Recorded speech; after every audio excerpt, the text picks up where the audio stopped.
Ici, l'horizon est une ligne éternelle où la mer et le ciel se rencontrent, une frontière entre le connu et le caché. Sa surface est une peau en mouvement perpétuel. Les vagues s'écrasent à un rythme tonitruant, leurs crêtes blanches fouettées par des vents implacables. Les tempêtes grondent à travers son corps, créant des murs d'eau aussi hauts que des immeubles.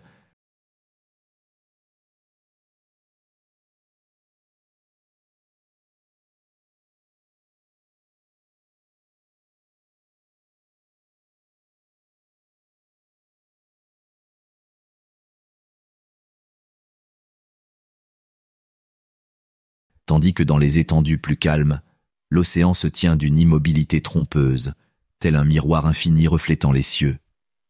Pourtant, sous cette façade scintillante se cache un monde plus violent, plus dangereux et plus magnifique que tout ce qui existe sur Terre. Ici-bas, les lois de la survie sont écrites dans le sang et les muscles. Des chasseurs silencieux sillonnent l'océan, leur corps sculpté par des millions d'années d'évolution dans un seul but: tuer. Ils frappent avec une précision quasi mathématique, des mouvements aiguisés par la faim, l'instinct et la nécessité.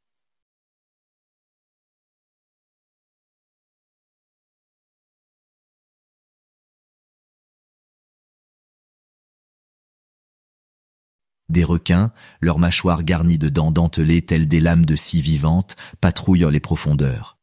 Des bancs d'orques, fantômes noirs et blancs, déferlent sur les vagues en attaque coordonnée.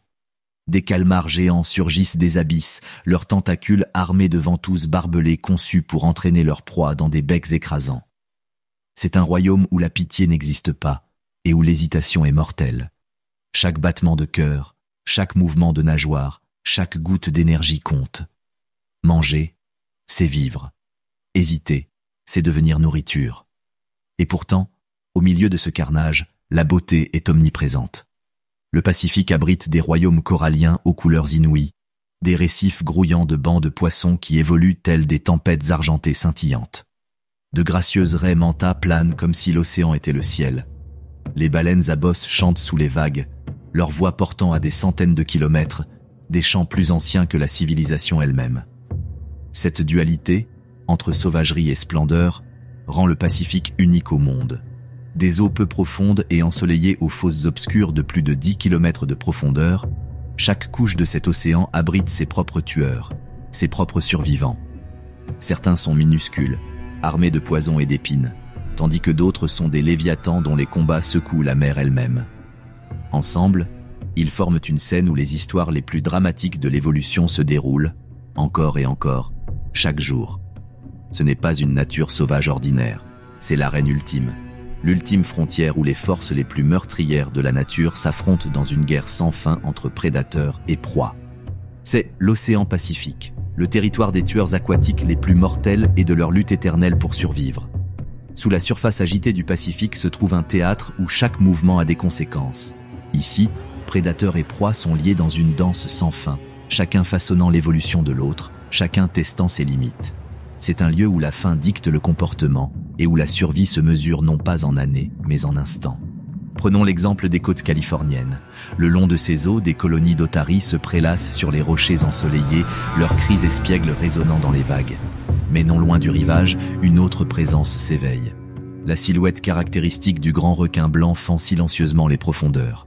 Son corps tout entier est une arme de furtivité. Sa peau est conçue pour glisser sans résistance, ses yeux sont à l'affût du moindre mouvement et ses sens sont suffisamment aiguisés pour détecter un battement de cœur dans l'eau.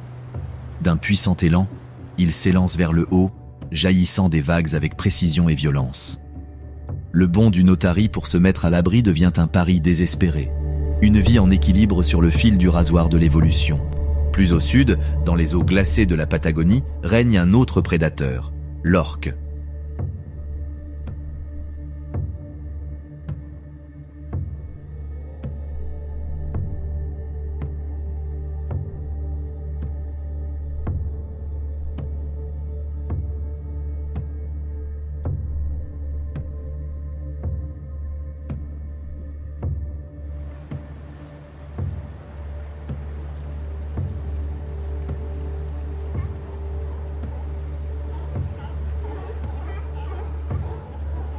Surnommés les loups des mers, les orques font appel à l'intelligence et à la stratégie pour survivre.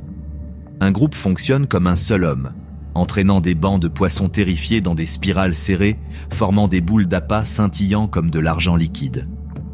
Grâce à des attaques coordonnées, elles capturent des individus, se nourrissant efficacement tout en conservant leur énergie. Mais leur chasse ne se limite pas aux poissons. Les orques ciblent les otaries, les dauphins et même les grandes baleines elles-mêmes. Une mère baleine grise, guidant son baleineau sur les routes migratoires, est poursuivie sans relâche. Le groupe isole le nouveau-né, l'épuisant par des attaques répétées jusqu'à ce que l'océan retrouve son calme. Ici, la force brute ne suffit pas. Seule la stratégie, la communication et le timing assurent la survie de l'orque.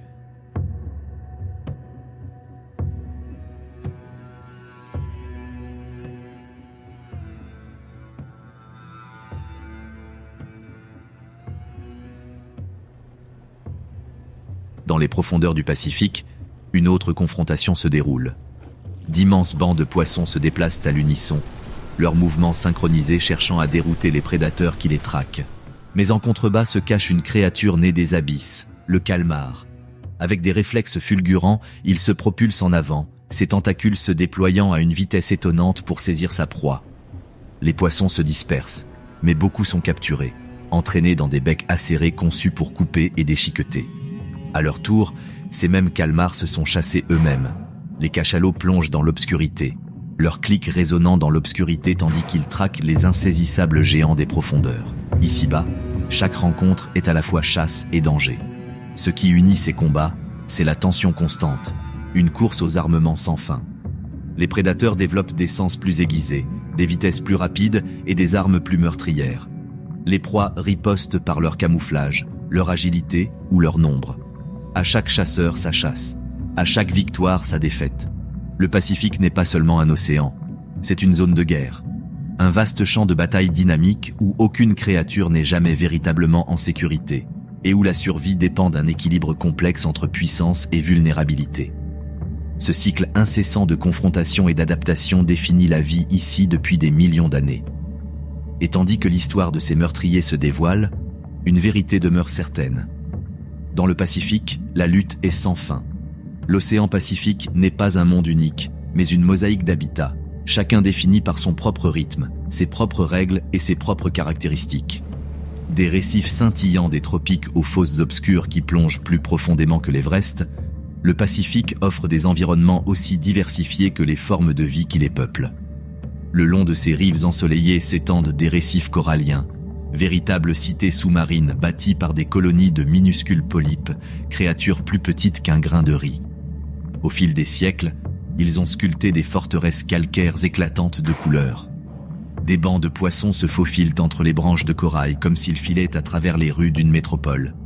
Des crustacés se faufilent dans les fissures et les crevasses, tandis que des prédateurs tels que les requins de récif et les murènes se tapissent dans l'ombre, prêts à attaquer les imprudents. Ces récifs, d'une beauté éblouissante, sont plus qu'un simple décor. Ils sont des moteurs de vie, abritant un quart des espèces océaniques. S'éloigner des côtes, c'est s'ouvrir sur une étendue d'un bleu infini. Ce grand large, ou zone pélagique, est à la fois une autoroute et un désert. Pour les grands voyageurs, tortues marines, thons, baleines, cette immensité est un couloir de migration. Portés par de puissants courants comme le Kuroshio à l'ouest ou le courant de Californie à l'est, ils parcourent des milliers de kilomètres, guidés par leur instinct, leur mémoire et des indices invisibles inscrits dans leur biologie. Mais survivre ici n'est pas simple. La nourriture est rare, et ceux qui s'attardent trop longtemps sans en trouver sont vite victimes de l'épuisement ou des prédateurs qui patrouillent ces eaux.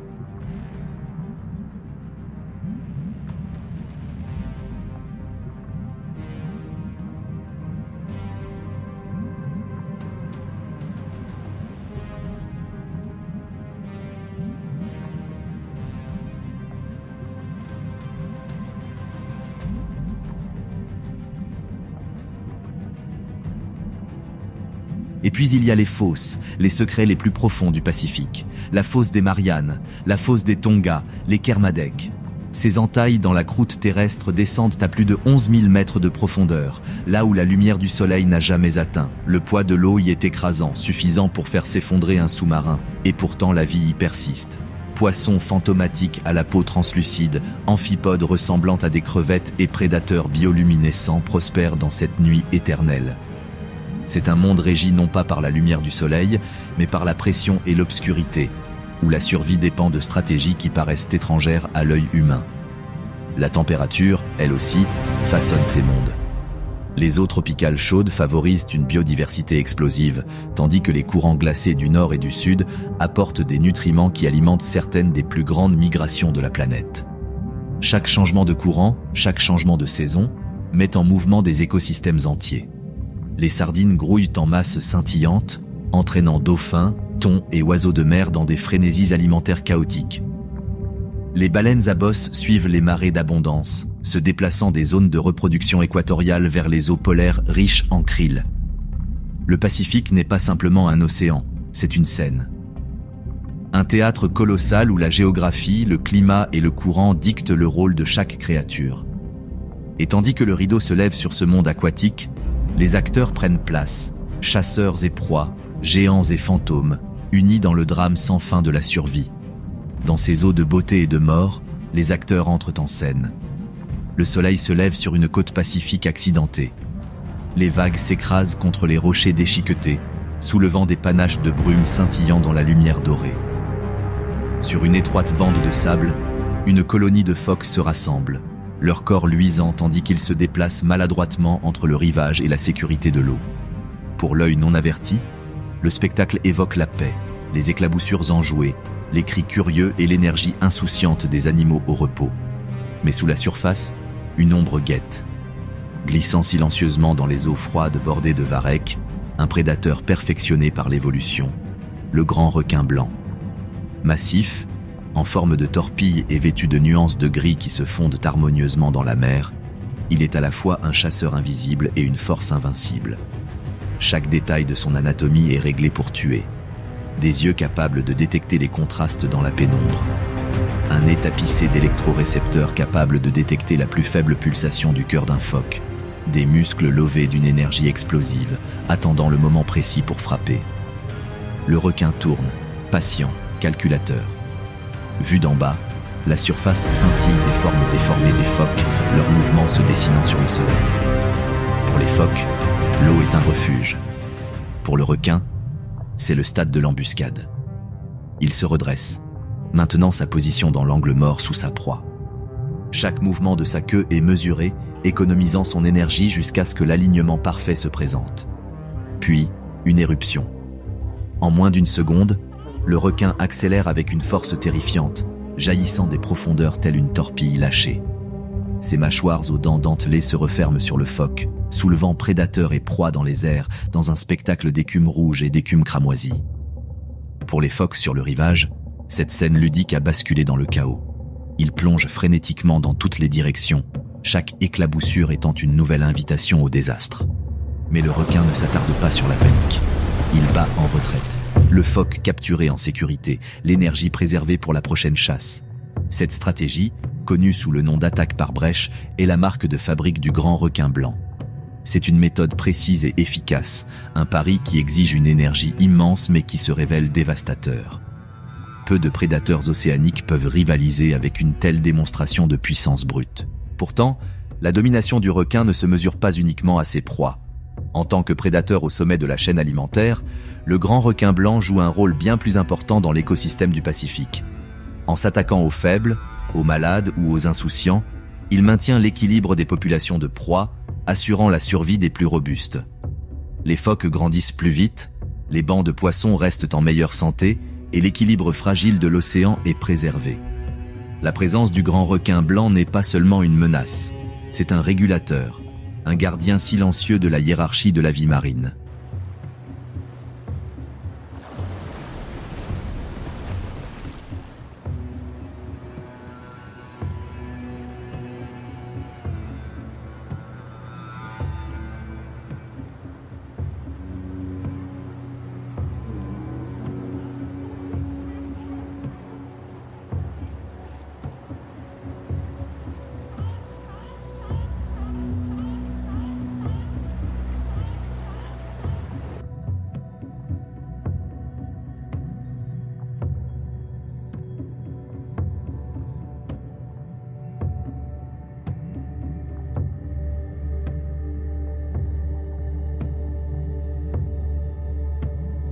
Pour les phoques, chaque entrée dans l'eau comporte un risque.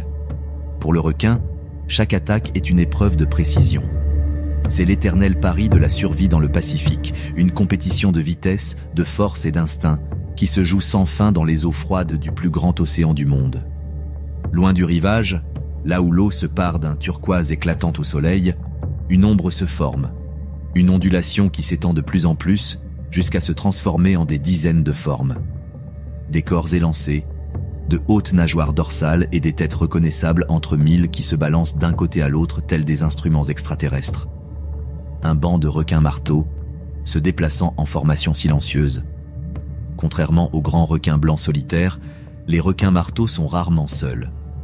Ils se rassemblent en nombre, transformant leur statut de chasseurs en une armée, leurs mouvements synchronisés constituant une démonstration d'unité intimidante. Des dizaines de corps puissants glissent dans le courant comme reliés par un seul esprit, chaque mouvement étant reflété par les autres. Pour les poissons plus petits pris sur leur passage, ce n'est pas la menace d'un seul prédateur, mais de plusieurs qui assombrit l'eau. Leur caractéristique la plus distinctive, leur tête en forme de marteau ou céphalophoïe, est bien plus qu'une simple bizarrerie de conception. C'est une arme de survie. Sur sa large surface sont alignés des centaines de minuscules organes sensoriels appelés ampoules de Lorenzini, capables de détecter les faibles champs électriques émis par les muscles et les nerfs d'autres animaux.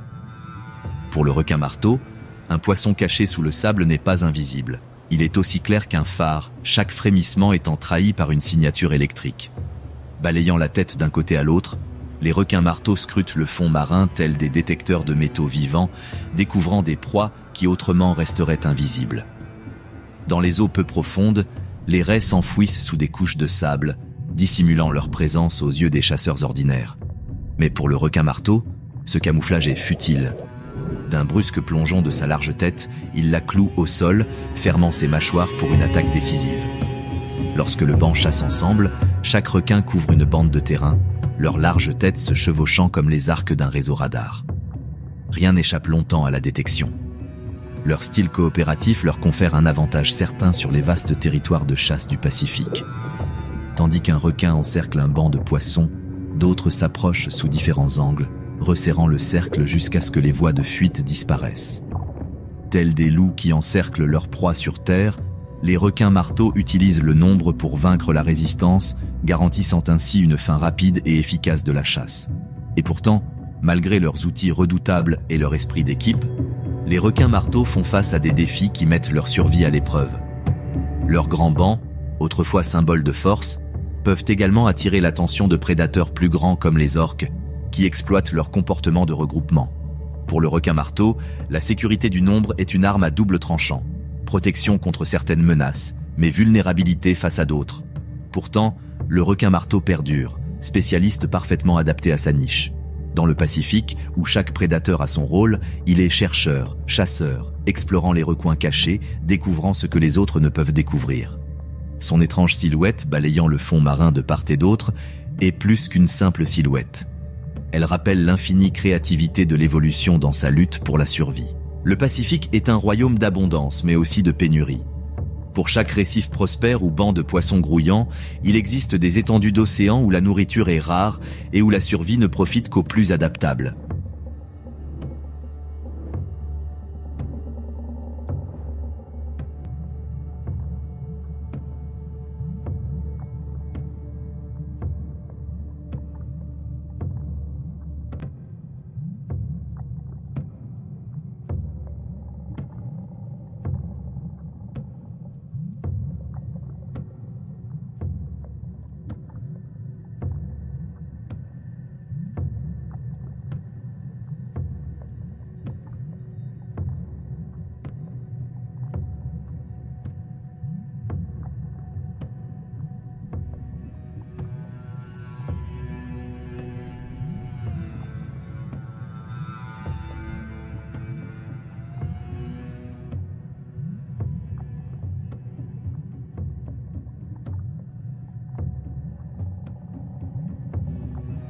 Dans ces eaux, un prédateur a poussé la polyvalence à l'extrême, le requin-tigre. Avec ses rayures sombres sur les flancs qui s'estompent avec l'âge, le requin-tigre doit son nom à son camouflage. des bandes qui brisent sa silhouette dans une lumière tamisée, transformant un chasseur massif en fantôme. Atteignant plus de 4,5 mètres de long et doté de dents dentelées capables de scier os et carapace, le requin-tigre est l'un des prédateurs les plus redoutables du Pacifique. Mais ce qui le distingue n'est ni sa taille ni sa force, mais son appétit. Les requins-tigres sont des charognards marins, prêts à dévorer presque tout ce qu'ils rencontrent. Tortues de mer, dont la carapace ne résiste pas à la morsure écrasante du requin. Jeunes dauphins, arrachés à leur banc lorsqu'ils s'éloignent trop. Oiseaux marins qui atterrissent épuisés sur les vagues. Poissons, calmars et crustacés. On a même retrouvé dans l'estomac de ces prédateurs des déchets provenant des rivages, du plastique, des plaques d'immatriculation et des fragments de métal. Là où d'autres chasseurs sont sélectifs, le requin-tigre est aveugle. Pour lui, la survie consiste à saisir chaque opportunité, aussi insolite soit-elle. Cet opportunisme brutal fait du requin-tigre l'un des chasseurs les plus performants de l'océan. Contrairement aux grands requins blancs qui privilégient l'embuscade ou aux requins marteaux spécialisés dans l'électrodétection, les requins-tigres s'appuient sur une grande adaptabilité. Ils patrouillent les côtes, les récifs et les eaux libres, adaptant leur régime alimentaire aux besoins de l'environnement. Un récif corallien offre tortues et poissons de récif. Une route migratoire offre jeunes baleines ou dauphins. Une carcasse flottante devient un festin, attirant les requins à des kilomètres. Pour un requin-tigre, aucun repas n'est trop étrange, aucune cible trop ambitieuse. Mais cette polyvalence est plus que de la gloutonnerie, c'est une question de survie. Le Pacifique est vaste et ses ressources fluctuent au gré des saisons, des courants et du climat. Un prédateur qui se nourrit d'une seule proie risque de mourir de faim lorsque celle-ci disparaît. Le requin-tigre, quant à lui, prospère dans l'incertitude. Sa propension à manger presque tout lui permet de survivre là où les autres trébuchent. Cependant, l'adaptabilité a un prix. Si les requins-tigres dominent les côtes et les eaux tropicales, on les observe rarement en grand nombre. Solitaires par nature, ils se déplacent seuls, chacun parcourant de vastes territoires à la recherche de nourriture. Pour eux, la survie n'est pas une question de stratégie ou de travail d'équipe, mais d'être au bon endroit au bon moment et de saisir la moindre opportunité. Pour certains, ils sont les poubelles de la mer, aveugles et impitoyables. Pourtant, leur rôle est vital. En consommant les faibles, les blessés et même les morts, les requins-tigres agissent comme des nettoyeurs de l'océan, recyclant l'énergie dans le réseau trophique. Leur présence maintient l'équilibre, empêchant la propagation incontrôlée des maladies et de la décomposition. Dans le Pacifique, où l'abondance peut se transformer en pénurie en un clin d'œil, le requin-tigre est l'opportuniste par excellence, l'incarnation de la loi la plus dure de la nature, s'adapter ou mourir.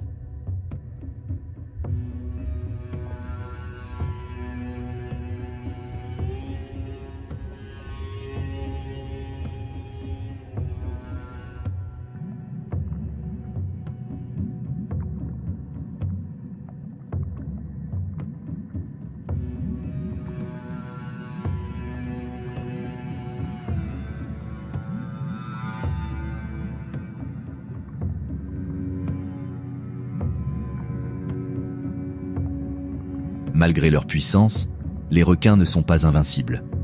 Dans le Pacifique, la puissance a un prix, et même les prédateurs les plus puissants en paient le prix. La vie d'un requin est un exercice d'équilibre. Une force immense d'un côté, des défis sans fin de l'autre. La survie n'y est pas garantie. Tout d'abord, il y a la compétition. Imaginez l'océan comme un champ de bataille sans fin, où les requins ne sont pas seulement des chasseurs, mais des rivaux. Les grands requins blancs s'affrontent aux requins tigres pour les carcasses de baleines, les requins marteaux s'attaquent aux bancs de poissons avant qu'un autre prédateur ne puisse attaquer, et même les plus petits requins de récif se disputent les miettes autour des récifs coralliens. Chaque repas est disputé, chaque bouchée est méritée dans une mer qui exige plus qu'elle ne donne. Ensuite, il y a le coût énergétique considérable d'être un requin. Ces animaux sont bâtis comme des athlètes, leurs muscles, leur vitesse et leur instinct étant perfectionnés. Mais contrairement à de nombreux poissons, la plupart des requins ne peuvent pas simplement s'arrêter de bouger. Ils doivent nager sans cesse pour respirer, poussant l'eau sur leurs branchies. C'est une équation cruelle. Un mouvement constant signifie une faim constante. Un grand requin blanc, par exemple, peut brûler des milliers de calories en une seule chasse.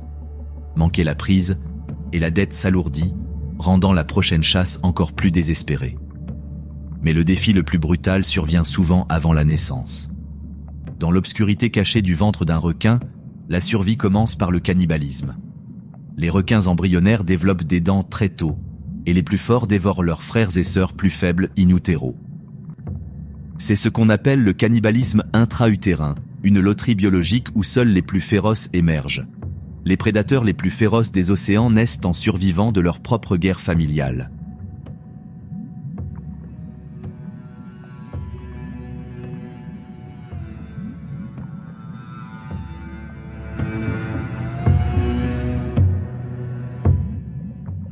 Pour les requins, la compétition est inscrite dans leur ADN. Pourtant, la menace la plus grave ne vient pas des requins rivaux, elle vient de nous.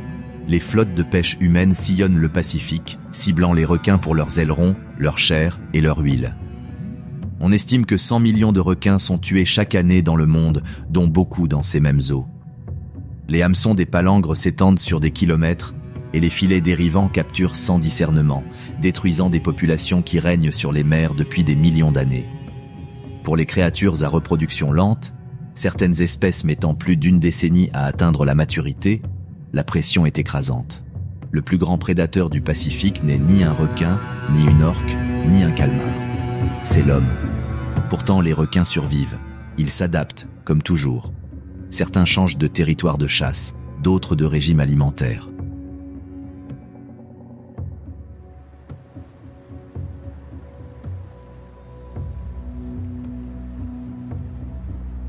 Le requin-tigre, opportuniste et imprévisible, prospère grâce à cette résilience. Pourtant, l'adaptation a ses limites, et le Pacifique n'est plus le même champ de bataille qu'autrefois. La lutte pour la survie se resserre, les marges se réduisent et les dangers s'accroissent. Et s'il est un ennemi que les requins ne peuvent vaincre, c'est bien l'orque. Intelligente, sociale et impitoyable, les orques représentent l'épreuve ultime de la suprématie des requins.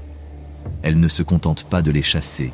Elles les surpassent en intelligence, les retournant sur le dos pour provoquer une paralysie, ciblant leur foie riche en nutriments avec une précision chirurgicale. Face à un groupe d'orques, même le grand requin blanc a peu de chance. Le royaume des requins du Pacifique est vaste, mais il n'est pas absolu. Dans ces eaux, il y a toujours un acteur plus redoutable, un chasseur plus redoutable, un esprit plus affûté. Et, dans les coulisses de ce grand théâtre océanique, se cache l'orque, véritable rivale, et peut-être même la véritable maîtresse du Pacifique. Sous la surface gris-acier du Pacifique Nord, une ondulation se transforme en vague. Non pas due au vent, ni à la marée, mais au mouvement. D'élégantes formes noires et blanches fendent l'eau glacée, leurs nageoires dorsales se dressant telles des bannières de conquête. Ce n'est pas un vagabond solitaire. C'est un groupe d'orques, l'une des unités de chasse les plus efficaces et les plus intelligentes de la nature. Contrairement aux requins, qui patrouillent généralement seuls, les orques prospèrent grâce à la coopération. Leurs vies ne s'écrivent pas comme des histoires de survie individuelle, mais comme des sagas familiales. Chaque groupe a sa propre structure, ses propres traditions, son propre langage. Oui, un langage. Les scientifiques ont enregistré des cris, des sifflements et des clics distincts, propres à chaque groupe, presque comme des dialectes. Si deux groupes se rencontrent, il se peut même qu'ils ne se comprennent pas. C'est dire à quel point ces familles sont profondément ancrées et culturelles. Au cœur d'un groupe se trouve généralement une matriarche, la femelle aînée dont la connaissance des routes migratoires, des territoires de chasse et des stratégies de survie assure la prospérité du groupe. Sa sagesse est une véritable bibliothèque vivante, transmise de génération en génération. Grâce à elle, le groupe se souvient des endroits où les saumons abondaient autrefois, ou du moment opportun pour parcourir des centaines de kilomètres pour trouver des eaux plus chaudes. Sans son aide, la survie devient une question de conjecture. Avec elle, c'est une stratégie. La hiérarchie est claire. Les baleineaux s'accrochent à leur mère, apprenant à nager en formation, à sauter pour respirer, à s'engouffrer dans les profondeurs à la recherche de proies. Les adolescents, pleins d'énergie et d'assurance, luttent et se poursuivent, affinant leurs forces. Les mâles adultes, avec leurs imposantes nageoires dorsales s'élevant à 2 mètres au-dessus de l'eau, maintiennent les limites du groupe, à la fois protecteurs et participant à la chasse. Mais ce qui rend les orques vraiment étonnantes, c'est leur façon de chasser ensemble. Imaginez un banc de harengs scintillant dans les profondeurs. Les orques l'encerclent. resserrant le nœud coulant. Avec précision, elle frappe de la queue, stupéfiant les poissons jusqu'à ce qu'ils soient immobiles. Dans d'autres cas, elle se rue à tour de rôle sur le banc, se nourrissant à tour de rôle tout en veillant à ce que la proie reste piégée. C'est une guerre, pas un chaos, un assaut coordonné. Même les proies plus grosses ne sont pas en sécurité. On a observé des orques s'unir pour séparer un baleineau de sa mère, l'épuisant et attaquant en unité synchronisée. Dans les eaux plus froides, on les a vus utiliser les vagues comme des armes, générant des ondes de choc pour faire tomber les phoques des banquises. Aucun prédateur seul ne pourrait accomplir de tels exploits. Mais ensemble, les orques forment une armée. Et puis il y a la communication.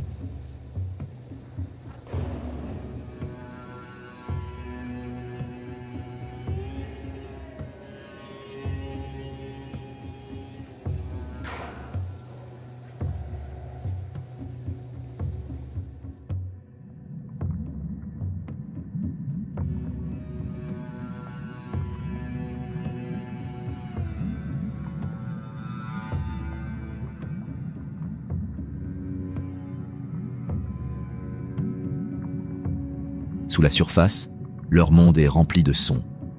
Clics de sonar résonnant dans l'eau, sifflements appelant les baleineaux à se mettre à l'abri, pulsations profondes échangées entre adultes. C'est une conversation constante et complexe que les humains ne peuvent que deviner.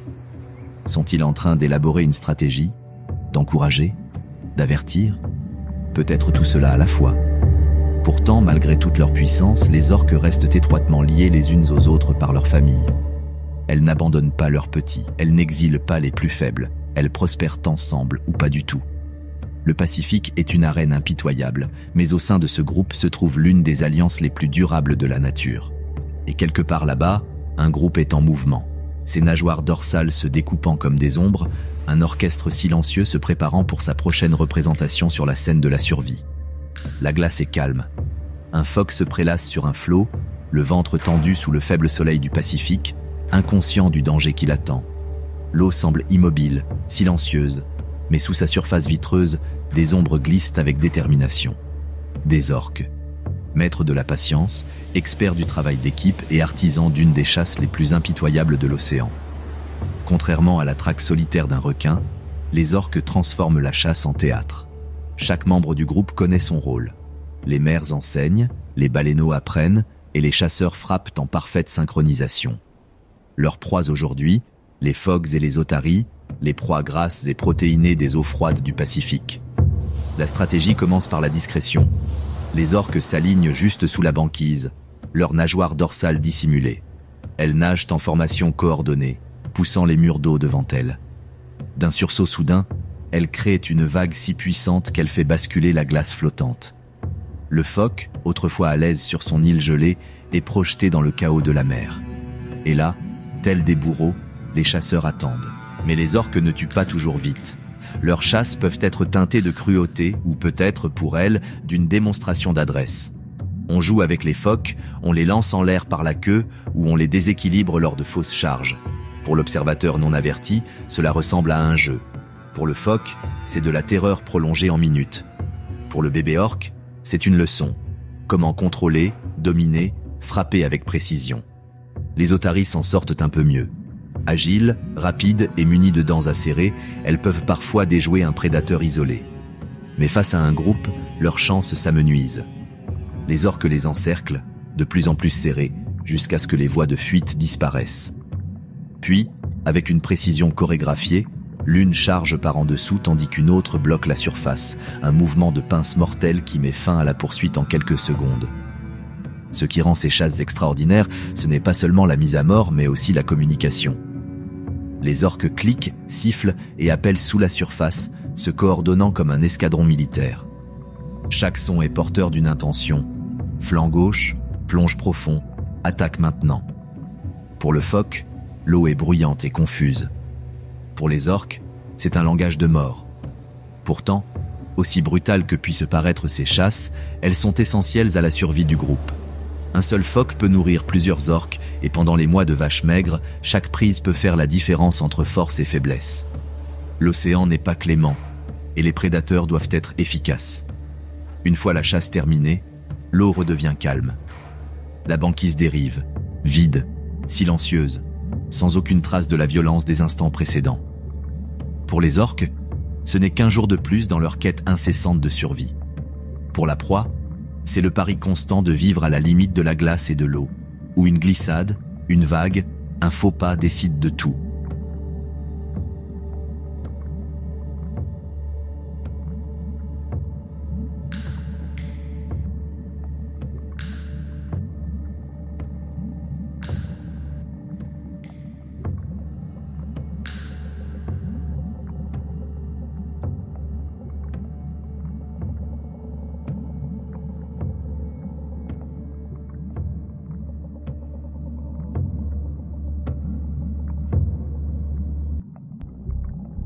Le Pacifique n'est pas étranger à la violence, mais peu de spectacles rivalisent avec la sauvagerie des orques s'attaquant aux baleines. Il ne s'agit pas d'un combat prédateur-proie au sens traditionnel du terme, mais d'un affrontement de titans, d'une attaque en bande contre des géants plus lourds que des bus scolaires. Les orques, avec leur intelligence rusée et leur efficacité impitoyable, forment la meute de loups de l'océan. Les baleines, lentes et protectrices, se retrouvent souvent les défenseurs désespérés de ces affrontements brutaux. Les batailles les plus tristement célèbres ont lieu lors de la migration des baleines grises le long de la côte pacifique. Chaque année, les mères escortent leurs baleineaux, minuscules pour une baleine, pesant néanmoins plusieurs tonnes, depuis leur zone de reproduction au Mexique jusqu'à leurs aires d'alimentation en Arctique. Ce voyage est un véritable défi. En chemin, des groupes d'orques guettent, sachant qu'un jeune baleineau est une cible vulnérable. S'ensuit une véritable guerre organisée. Une mère baleine grise guide son baleineau dans les eaux peu profondes, espérant rester près de la côte pour plus de sécurité. Mais venus du Grand Bleu, les orques approchent, leurs ombres élancées se dessinant avec une coordination terrifiante. Elles commencent leur assaut non pas en attaquant de front, mais en coupant les voies de fuite, encerclant le couple comme des chasseurs expérimentés. La mère se positionne entre le groupe et son baleineau, mais les orques connaissent bien sa tactique. Elle se précipite par vagues, la distrayant et l'épuisant. Puis la cruauté s'intensifie. Certaines orques percutent le baleineau par en dessous, le renversant ou le séparant du flanc de sa mère. D'autres sautent sur son dos, le poussant sous la surface pour l'épuiser. La stratégie est terrifiante. Noyer le baleineau, occuper la mer et exploiter chaque instant de panique. Des heures peuvent s'écouler pendant que se déroule ce combat au ralenti, une épreuve d'endurance entre la dévotion maternelle et l'impitoyable persistance du groupe. Les baleines grises ne sont pas impuissantes pour autant. Les mères se battent avec une férocité étonnante, battant de la queue comme des masses, utilisant leur masse imposante pour protéger leurs petits. Parfois, elles plaquent même leurs baleineaux contre le fond marin ou les calant contre des rochers pour les protéger des orques qui les encerclent. En de rares occasions, cette défense fonctionne. La mère survit au groupe, les forçant à battre en retraite. Mais le plus souvent, les orques l'emportent, leur coordination surpassant même la puissance d'une baleine. Lorsque la chasse se termine avec succès, le spectacle est sinistre mais révélateur. Le groupe se régale des morceaux les plus précieux, la langue et les lèvres, riches en calories. Le reste de la carcasse est souvent abandonné, laissé à la dérive en silence, victime de la brutalité de la chaîne alimentaire. Ce n'est pas du gaspillage, c'est de l'efficacité. Les orques savent exactement ce dont elles ont besoin et économisent leur énergie en se concentrant uniquement sur les meilleurs morceaux. Ces rencontres révèlent le côté obscur de l'intelligence des orques. Contrairement aux prédateurs solitaires, elles partagent des stratégies entre générations, enseignant aux jeunes baleineaux l'art de la chasse coordonnée. Chaque nouvelle attaque n'est pas fortuite. Elle est l'aboutissement d'années de savoir culturel. Dans le Pacifique, les orques ne se contentent pas de tuer, elles mènent une guerre collective et calculée. Face aux baleines grises, elles prouvent ce qu'elles ont toujours été, non seulement des chasseurs, mais les stratèges suprêmes des mers. Malgré leur puissance, même les orques, souveraines autoproclamées du Pacifique, ne sont pas à l'abri des difficultés. Leur pouvoir est immense, certes, mais il a un prix. Pour maintenir une telle domination, elles doivent constamment s'adapter, se battre et vaincre.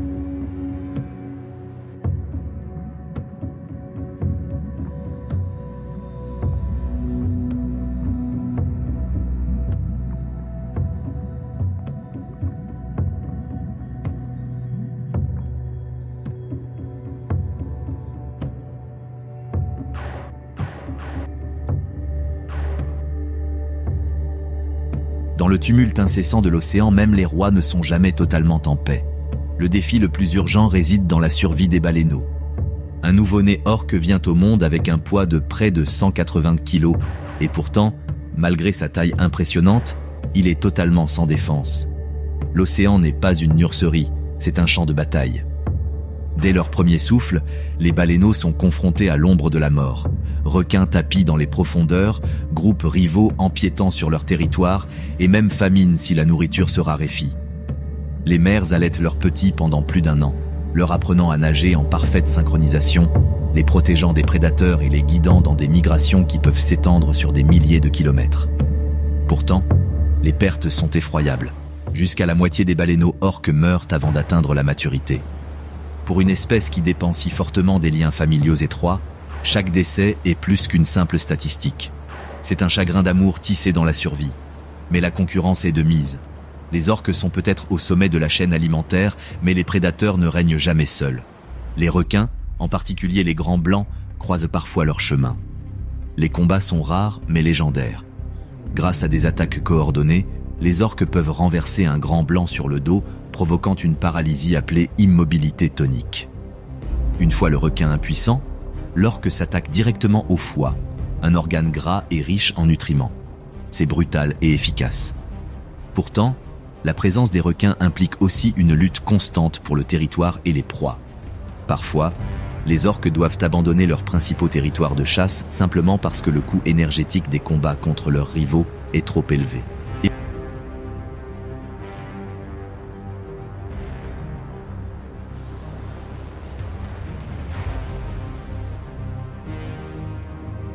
Et puis, l'ennemi silencieux, le changement climatique, arrive. Le Pacifique se réchauffe, la banquise s'amincit et les schémas de migration des proies se modifient. Les phoques, autrefois abondants dans certaines régions, reculent vers le nord. Les montaisons de saumon qui soutiennent certaines populations d'orques s'effondrent sous la pression de la surpêche et de la hausse des températures. Conséquence ? Les orques sont contraintes d'élargir leur menu. Certains groupes, qui se nourrissaient autrefois de baleineaux bien nourris, se tournent désormais vers les raies pastenagues, le thon et même les oiseaux marins. Mais ces changements ne sont pas sans conséquences. Des proies plus petites et moins énergétiques obligent les mères à chasser plus longtemps, les groupes à parcourir de plus grandes distances et les baleineaux à s'affaiblir. L'environnement même qui les avait autrefois couronnés empereurs des océans met désormais leur résilience à l'épreuve. Pour survivre, ils doivent plus que jamais compter sur leur intelligence et leur coopération, les qualités qui ont fait d'eux des légendes. Mais une question plane sur les vagues. Combien de temps pourront-ils s'adapter avant que l'océan lui-même ne devienne méconnaissable ? Car dans le Pacifique, même le prédateur suprême ne vit pas dans le confort, mais en constante négociation avec la nature. Chaque chasse, chaque migration, chaque premier souffle d'un baleineau est un pari risqué. Pour les orques, la survie n'est pas garantie, elle se gagne, jour après jour, dans des eaux de moins en moins clémentes à chaque saison. Le Pacifique est un champ de bataille, certes, mais tout n'est pas que sang et terreur. Parfois, la survie ressemble à un jeu. Fendant les vagues, un groupe de dauphins surgit de l'eau, se tordant, tournoyant et décrivant des arcs dans des démonstrations éblouissantes. Pour l'œil humain, cela ressemble à de la joie. Pour les dauphins, c'est bien plus que cela. Le jeu est un entraînement, un lien, un entraînement aux compétences qui feront un jour la différence entre la vie et la mort. Contrairement aux requins ou aux orques, les dauphins ne sont pas des traqueurs solitaires. Ils prospèrent en nombre. Leur arme secrète n'est pas la force brute, mais l'intelligence. Au plus profond de leurs corps élancés se cache un système sonar si perfectionné que les sous-marins humains paraissent primitifs en comparaison. Écholocation, clics, sifflements et explosions sonores rebondissent dans l'eau, dessinant une carte vivante de l'océan dans leur esprit. Chaque scintillement de poisson, chaque calmar caché, chaque prédateur rival est révélé. Lorsqu'un banc de sardines explose en une boule d'appât frénétique, les dauphins sont déjà en mouvement. Ils n'attaquent pas à l'aveuglette. Au contraire, ils se coordonnent, chaque dauphin prenant position comme s'ils étaient des soldats en formation. Ensemble, ils poussent les poissons vers le haut, les encerclant dans une sphère argentée ondulante sans issue. Puis, avec une précision époustouflante, ils chargent tour à travers la boule d'appât, avalant des bouchées de proie. C'est une stratégie. C'est un travail d'équipe. C'est un art de survivre.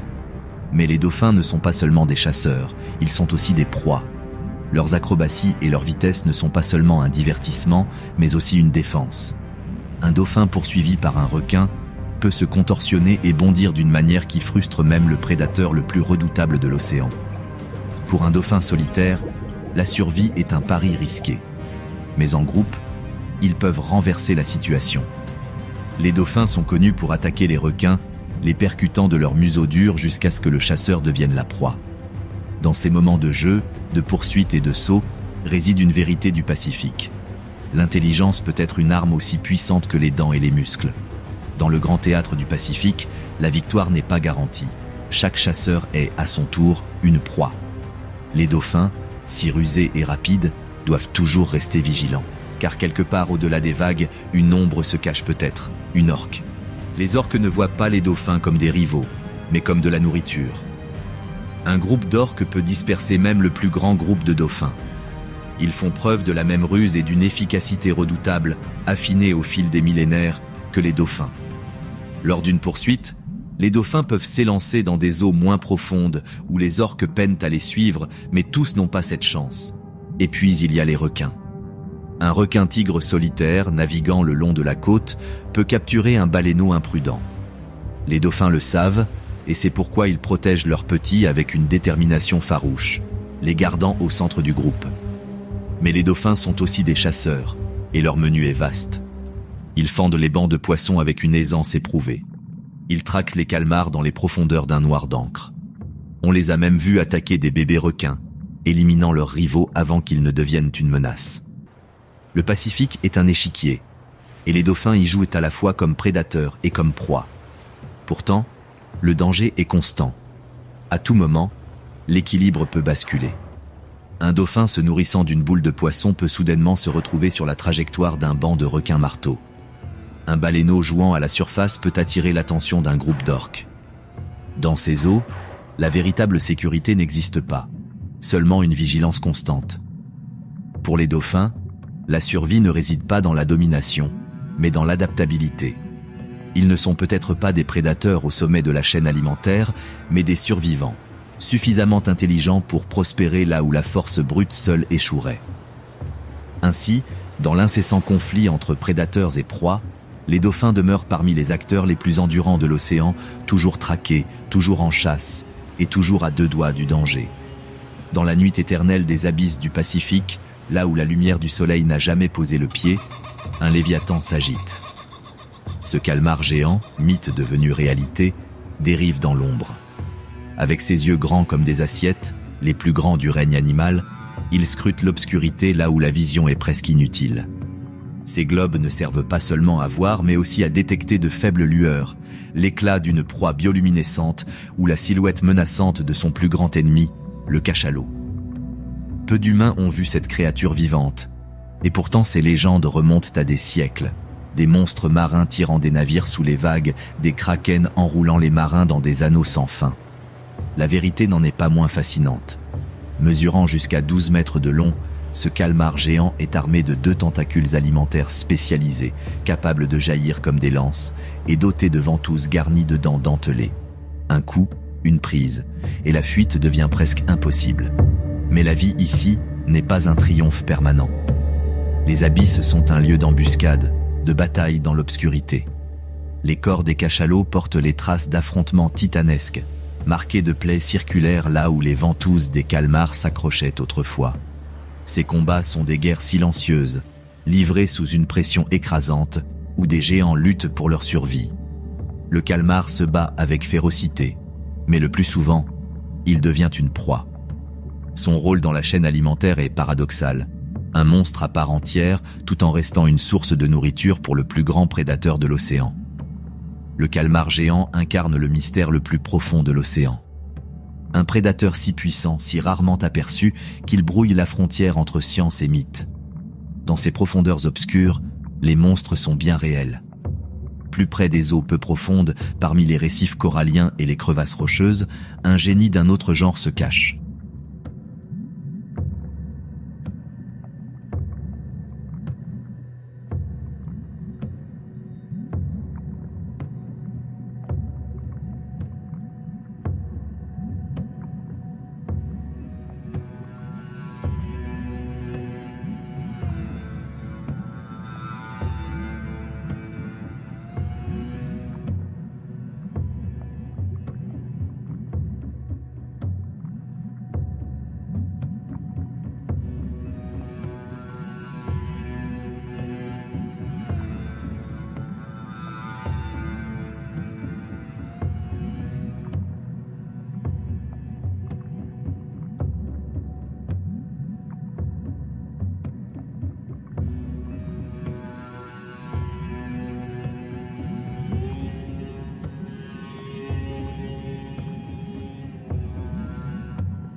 La pieuvre, extraterrestre, fluide, infiniment adaptable.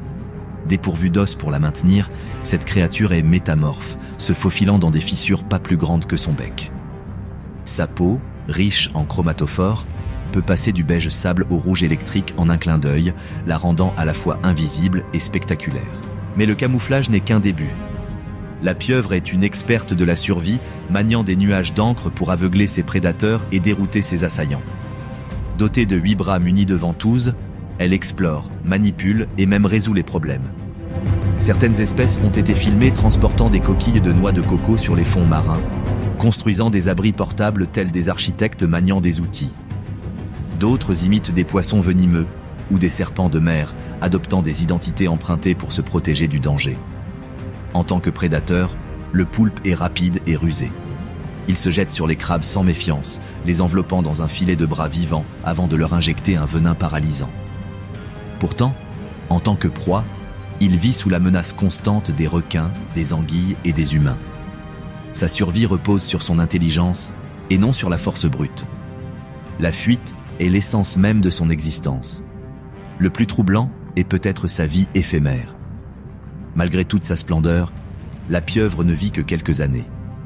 Après la reproduction, elle accomplit un ultime sacrifice. La femelle prend soin de ses œufs jusqu'à sa mort d'épuisement, assurant ainsi la relève de la génération suivante. Dans cet équilibre entre prédateur et proie, la pieuvre nous rappelle que la puissance ne se mesure pas toujours en taille ou en force. Parfois, la survie appartient aux plus malins. Le récif corallien ressemble à un paradis, un kaléidoscope de couleurs, des poissons fluos s'élançant entre des tours de corail vivantes, des rayons de soleil peignant les fonds marins d'or. Mais sous cette beauté se cache une guerre constante. Chaque crevasse est une cachette, chaque branche de corail un piège potentiel. La vie ici est éblouissante, mais aussi mortelle. Pour les proies, la survie est synonyme de mouvement perpétuel, de ne jamais s'attarder trop longtemps et de ne jamais se laisser submerger par la curiosité. Un poisson papillon hésitant trop près d'une patate de corail pourrait ne pas remarquer le poisson-pierre enfoui dans le sable, ses épines venimeuses à l'affût. Un banc de poissons perroquets broutant des algues s'enfuit soudain, sentant l'approche d'un requin de récif planant silencieusement au-dessus de sa tête. Sur le récif, les prédateurs rôdent partout. Certains sont des maîtres de la patience attendant des heures dans un camouflage quasi invisible. D'autres sont des explosions de vitesse et de puissance, frappant avant même que leurs cibles ne perçoivent le danger. Pour les herbivores comme pour les petits carnivores, le simple fait de manger peut être une condamnation à mort. Ce champ de bataille n'est pas seulement un affrontement prédateur-proie, c'est un échiquier stratégique tridimensionnel. Les prédateurs rivalisent entre eux autant qu'ils chassent les plus petites créatures. Les ruelles étroites entre les tours de corail sont à la fois des voies de fuite et des zones de mort. Un mauvais virage et un poisson paniqué pourrait se jeter dans les mâchoires d'un autre chasseur. Le récif est un paradoxe. L'écosystème le plus coloré et le plus dynamique de l'océan est l'un des plus dangereux. Beauté et brutalité mêlées. Survivre ici exige plus que de la rapidité, c'est faire preuve de vigilance, de timing et de chance. Dans le labyrinthe du récif, 3 chasseurs improbables se réunissent parfois pour former l'un des partenariats les plus fascinants de la nature, les murènes, les mérous et les requins de récif. Tout commence avec le mérou. Large et puissant, le mérou est un chasseur à l'affût. Mais lorsqu'une proie se cache au plus profond d'un trou corallien, il est impuissant. Le mérou cherche alors un allié, la murène. Fine, sinueuse, dotée de mâchoires criblées de dents pointues, la murène peut se faufiler dans les fissures et les crevasses inaccessibles au mérou. Les deux chassent côte à côte, le mérou rassemblant ses proies vers les rochers, l'anguille plongeant dans les trous pour les débusquer. Cette coopération naît non pas de l'amitié, mais d'un intérêt mutuel. Parfois, un troisième prédateur entre en scène, le requin de récif. Élégant, rapide, affamé à l'infini. Le requin sème le chaos dans la chasse, pourchassant les poissons dans des espaces plus restreints où le mérou et l'anguille peuvent achever leur travail. Parfois, tous trois semblent se déplacer de concert, comme s'ils avaient répété, tournant en rond, se rassemblant, déferlant, frappant. Pour la proie, c'est un scénario cauchemardesque. Le ciel obstrué par un requin qui tourne en rond, les grottes coralliennes rôdées par des anguilles et les sorties gardées par la gueule béante d'un mérou. Nulle fuite, aucune chance de survie. Cette alliance inhabituelle illustre la complexité de la vie sur le récif. Dans un monde où la nourriture n'est jamais garantie, les prédateurs mettent de côté la rivalité et privilégient la coopération. L'espace d'un instant, ils forment une trêve fragile. Une fois la chasse terminée, cependant, l'équilibre se rétablit. Demain, le mérou pourrait bien se retrouver à éviter le requin à côté duquel il chassait autrefois. Le récif ne récompense pas la loyauté. Seulement l'adaptation. Seulement la survie. Sur une plage éclairée par la lune, le sable commence à remuer. De minuscules têtes s'épanouissent à travers les grains de terre, leurs fragiles nageoires battant sous le poids du monde. C'est un rituel intemporel. L'éclosion des tortues marines. Des milliers d'entre elles émergent ensemble, se précipitant vers les lueurs de la lune se reflétant sur l'océan. Mais cette course n'est pas une célébration, c'est un défi. Les crabes fantômes guettent le rivage, leurs pinces claquant sur les bébés vulnérables. Les oiseaux tournent au-dessus d'eux, plongeant pour arracher les jeunes du sable avant même qu'ils ne goûtent à l'eau salée. Même les premières vagues sont dangereuses, car les poissons rôdent juste au-delà des vagues, guettant l'arrivée des plus faibles. Pour 1000 œufs pondus, seule une poignée atteindra l'âge adulte. Celles qui parviennent à atteindre l'océan entament leur grande migration. Portées par les courants, les jeunes tortues dérivent à travers des océans entiers, naviguant grâce aux champs magnétiques tels des marins des profondeurs. Mais les prédateurs hantent chaque étape de leur voyage. Les requins rôdent sous la surface, les dauphins testent leur agilité lors de poursuites mortelles, et les humains se sont également joints à la chasse. Filets, pollution et braconnage transforment la mer en un champ de mines. Et pourtant, les tortues marines survivent. Tortues vertes, tortues luttes, tortues imbriquées, toutes ont survécu depuis l'ère des dinosaures, surmontant les extinctions massives et les changements de continent. Leurs carapaces sont des armures vivantes, leurs instincts aiguisés au fil de millions d'années. Lorsqu'une tortue adulte glisse sur les récifs coralliens, broutant les herbiers ou se reposant dans les eaux peu profondes, elle paraît presque intouchable, majestueuse, ancienne et sereine. Mais leur combat ne s'arrête jamais. De leur premier souffle sur le sable à leur retour des décennies plus tard pour pondre leurs propres œufs, les tortues marines vivent un cycle de péril et de persévérance. Chaque survivante est un témoignage vivant de leur endurance dans un océan dominé par les prédateurs. Si la mer a une âme, elle chante à travers les baleines. Dans le bleu infini, les chants plaintifs des baleines à bosse résonnent à des kilomètres, transportant des histoires de migration, d'accouplement et de souvenirs. Ces géants pesant jusqu'à 40 tonnes comptent parmi les êtres les plus paisibles de l'océan. Ils glissent avec grâce, se nourrissant de krill et de plancton, menant une vie qui semble presque exempte de violence. Mais même les géants ne sont pas à l'abri du danger. Un baleineau nouveau-né est le trésor le plus vulnérable de l'océan. Après avoir migré sur des milliers de kilomètres depuis les zones d'alimentation de l'Arctique vers des lagons de mise bas plus chauds, les baleines grises sont en danger dès le premier souffle de leurs petits. Les orques, chasseurs hors pair aux stratégies coordonnées, guettent. Elles séparent les baleineaux de leur mère, les épuisant par une poursuite incessante. L'océan bouillonne de violence tandis que les orques percutent, mordent et frappent jusqu'à ce que le baleineau succombe. Pour les orques, c'est une question de survie. Pour les baleines, c'est une tragédie. Pourtant, les baleines ne sont pas sans défense. Les baleines à bosse, pour des raisons que les scientifiques n'ont pas encore élucidées, interviennent souvent lors des chasses aux orques, même lorsque les baleineaux attaqués ne sont pas de leur espèce. Elles chargent avec leurs queues élancées et leurs corps massifs, se plaçant entre prédateurs et proies. Ces actes de défi leur ont valu le titre de « gardiennes de l'océan ». Au-delà de la prédation, les baleines doivent faire face à d'autres difficultés. Le changement climatique remodèle les océans, modifiant la répartition du plancton et du krill. L'activité humaine ajoute de nouveaux dangers.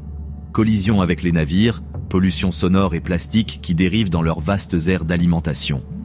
Pourtant, les baleines poursuivent leurs anciennes migrations, certaines s'étalant sur des milliers de kilomètres, reliant des mers lointaines au cours de leurs éternels voyages. Assister à l'éclosion d'une baleine, 40 tonnes de vie jaillissant de l'océan avant de retomber dans les profondeurs, c'est voir la puissance, la grâce et la survie incarnée. Ce sont de doux géants, mais ils vivent en constante négociation avec une mer qui ne pardonne pas la faiblesse. Dans l'océan des prédateurs, les baleines nous rappellent que la force ne vient pas seulement des dents et du sang, mais de l'endurance, de la résilience et du chant. Là où la lumière du soleil s'éteint, l'océan devient un monde étranger. La pression écraserait un sous-marin, et pourtant la vie prospère de manière éblouissante et inquiétante. De minuscules étincelles de bioluminescence scintillent comme des étoiles dans la nuit éternelle, une galaxie sous les vagues. Au cœur de ce monde étrange règnent les poissons lanternes. Ils sont peut-être petits, à peine plus petits qu'un doigt, mais ne les sous-estimez pas. Chaque nuit, des milliards de poissons lanternes surgissent des abysses pour se nourrir près de la surface, effectuant la plus grande migration jamais observée sur Terre. Et lorsqu'ils retournent dans les profondeurs, ils emportent avec eux l'énergie du monde de la surface, alimentant toute une chaîne alimentaire dans l'obscurité. Mais ici, la survie n'est pas une simple dérive.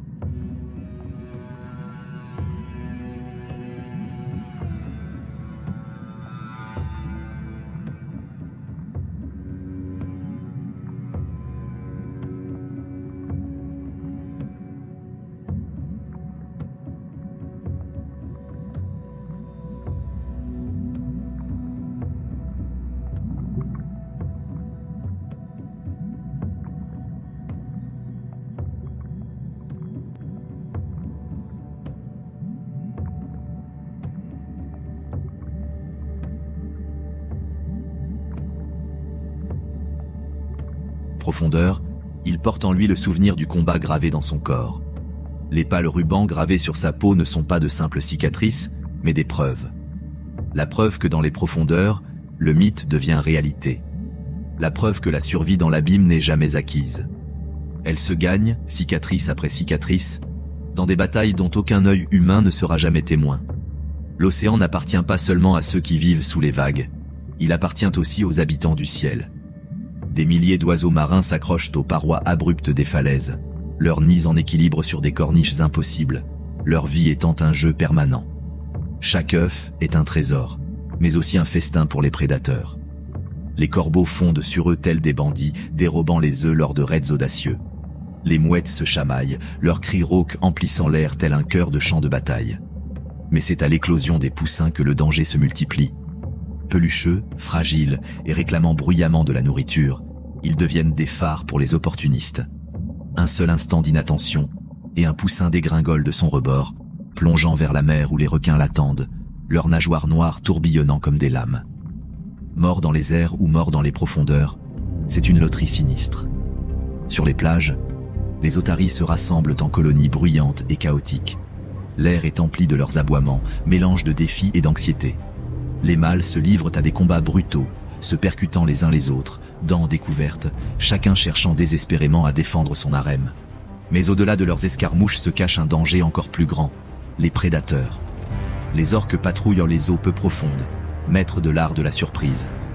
Une soudaine vague de noir et de blanc traverse les vagues, et une otarie malchanceuse disparaît sous les vagues. D'en haut, des aigles de mer plongent, leurs serres acérées pointées sur leurs petits abandonnés. La colonie ne connaît jamais vraiment de répit, car les ennemis frappent de tous côtés. Ici, la vie est un véritable défi de survie, où falaises, mer et rivages convergent dans un cycle de risques. Les cris des oiseaux de mer et les aboiements des otaries racontent une histoire unique. Dans la nature, la sécurité n'est jamais garantie. À première vue, les mares d'eau de mer semblent sereines, de petites fenêtres sur un autre monde. Mais sous la surface de ces poches peu profondes, la survie est tout aussi féroce qu'en pleine mer. De minuscules crabes se déplacent latéralement, leurs pinces claquant comme des épées miniatures. Les balanes s'accrochent obstinément aux rochers, leurs carapaces blindées les protégeant des prédateurs et des vagues déferlantes. Les étoiles de mer rampent lentement, méthodiquement, tendant leurs bras vers des proies sans méfiance. De petits poissons s'élancent entre les algues, trouvant un refuge fugace, mais même ici, la mort rôde. Les pieuvres, maîtres de l'embuscade, se faufilent entre les fissures et se camouflent parmi les rochers, attaquant sans prévenir. Pour un poisson qui croit avoir trouvé refuge, la mare de marée peut vite se transformer en piège. Au-dessus de la ligne de flottaison, les goélands patrouillent tels des voleurs aériens. Leurs yeux perçants, ils plument les crabes ou attrapent les poissons imprudents, battant des ailes tandis qu'ils remontent avec leur prise. Les marées elles-mêmes sont des prédateurs impitoyables, échouant les créatures qui ne parviennent pas à s'échapper avant que l'eau ne se vide, les laissant cuire au soleil ou devenir des proies faciles pour les charognards. Et puis il y a les phoques, ces chasseurs gracieux qui se glissent avec la marée montante. Pour eux, ces zones côtières sont des buffets, regorgeant de poissons, de crabes et de malheureux retardataires emportés par les vagues. La vie dans la zone intertidale est une épreuve constante, s'adapter, se cacher, combattre ou périr. Ici, chaque créature, de la plus petite patelle à la mouette aux yeux perçants, est à la fois chasseur et proie. Le littoral n'est pas une frontière pacifique entre terre et mer, c'est un champ de bataille, un lieu où les marées tracent la ligne, et survivre signifie gagner le combat 2 fois par jour. L'océan Pacifique est un lieu de bataille, d'alliance et de survie éternelle. Mais parmi les requins, les orques, les calmars et les baleines, un prédateur change la donne comme aucune force naturelle n'aurait pu le faire, l'homme. Contrairement à l'élégant chasseur adapté au fil des millions d'années, l'homme apporte technologie, flotte et une soif qui va bien au-delà de la survie. Et pour l'océan, cela fait toute la différence. La surpêche a bouleversé la chaîne alimentaire. Le thon, autrefois abondant et rapide comme l'éclair, est aujourd'hui réduit à néant. Les filets s'étendent sur des kilomètres, ramassant non seulement les prises ciblées, mais aussi tout ce qui nage dans leur prison invisible. Dauphins, tortues, requins. Ces prises accessoires meurent souvent avant d'être rejetées à la mer. Les prédateurs au sommet de la chaîne alimentaire ont disparu et sans eux, les espèces proies explosent sans contrôle, semant le chaos dans l'équilibre. Puis vient la pollution.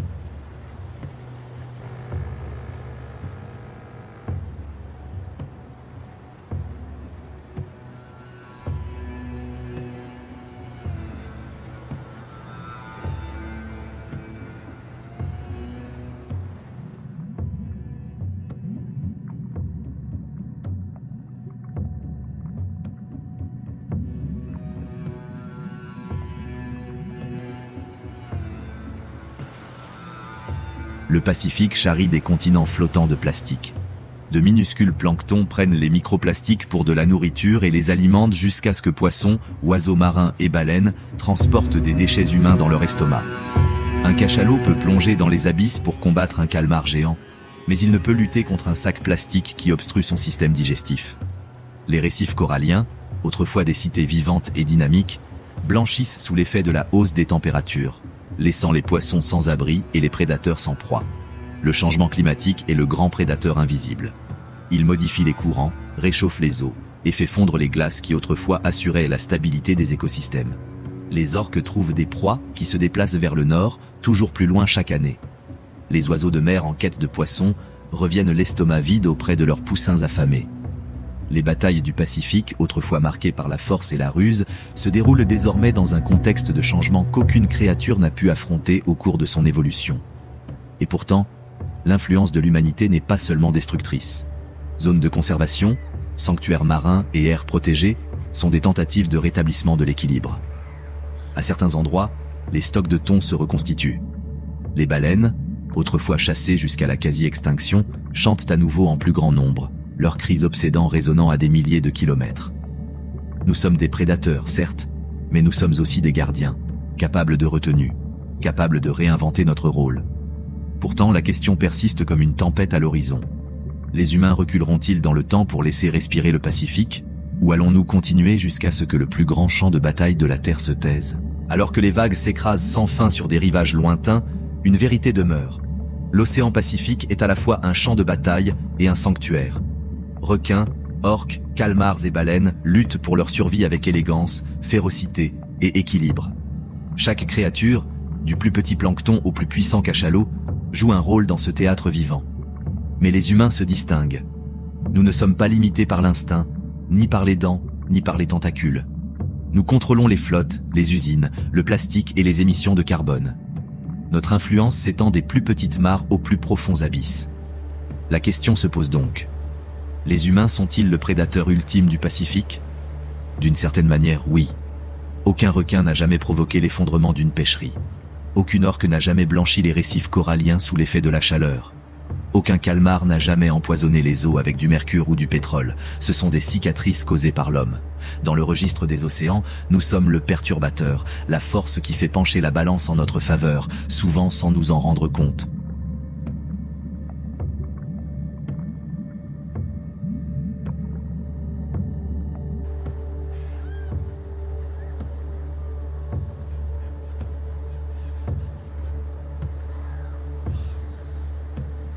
Et pourtant, le tableau n'est pas seulement sombre. L'humanité a également prouvé sa capacité à protéger et à restaurer ses ressources. Nous pouvons fermer les pêcheries, et les poissons reviennent. Nous pouvons interdire la chasse, et les baleines se rétablissent. Nous pouvons réduire la pollution, et les coraux montrent des signes de rétablissement. Là où la nature a de l'espace, elle est étonnamment résiliente. Le Pacifique ne garde pas rancune, il attend patiemment l'équilibre. Alors peut-être ne sommes-nous pas de simples prédateurs. Peut-être sommes-nous des juges, les critiques d'un écosystème que nous comprenons à peine, décidant quelles espèces prospèrent et lesquelles disparaissent. C'est un rôle inconfortable, mais qui implique une responsabilité. Debout au bord de l'océan, regardant les vagues s'étendre à l'infini, nous nous sentons petits. Et pourtant, chaque bouteille en plastique, chaque filet de pêche, chaque politique et chaque choix que nous faisons prouvent que nous sommes tout sauf petits.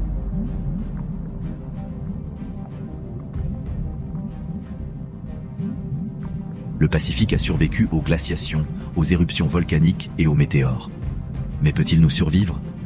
La réponse ne se trouvera pas dans le rugissement d'un requin, ni dans la descente silencieuse d'un calmar géant. Elle se trouvera dans la capacité de l'humanité à respecter l'océan, à la fois comme champ de bataille et comme cathédrale, à admirer ses prédateurs, à craindre ses tempêtes, mais aussi à préserver son avenir. Car au final, le Pacifique n'est pas seulement le leur, il est aussi le nôtre. Et si nous voulons le garder vivant, rempli de batailles, de chants et de mystères, nous devons nous rappeler que le plus grand prédateur est aussi le seul capable de pitié. Et la miséricorde pourrait bien être le dernier espoir de l'océan. Mais qu'en pensez-vous? Dites-le nous dans les commentaires. Si vous avez apprécié la vie marine, n'oubliez pas d'aller voir les chiens sauvages d'Afrique.